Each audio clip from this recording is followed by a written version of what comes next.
चमकेलू जैसे चांद के अंजोरिया।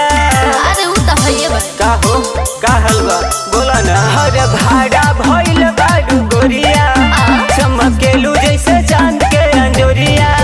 जेकर मन होई से तोके चाहिए कि हमके मिलल बा कोई रे भातार हो हई जिला और जवार का करी।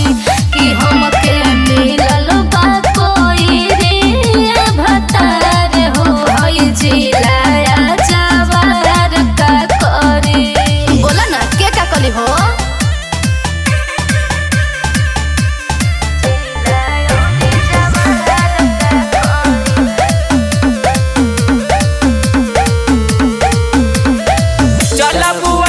बजरिया में पूछी जईबू कहियो टंगाई हो।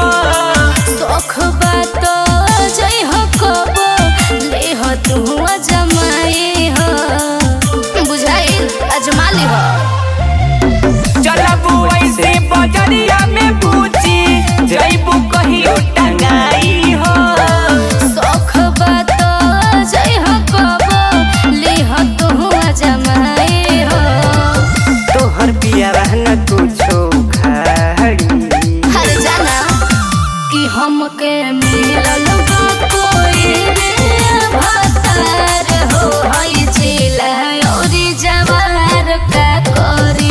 कि हमके मिलल बा कोई रे भातार हो हई जिला जवार का करी। हमरा डर नइखे।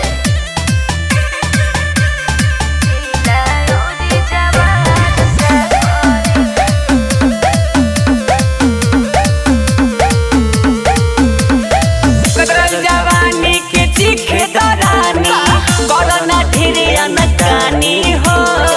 हमें बरांडेड हमरा बलमुआ हो जाए परेशानी हो।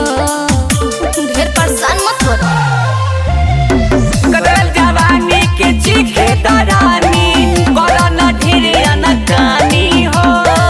हमें बरांडेड हमरा बलमुआ हो जाए परेशानी हो।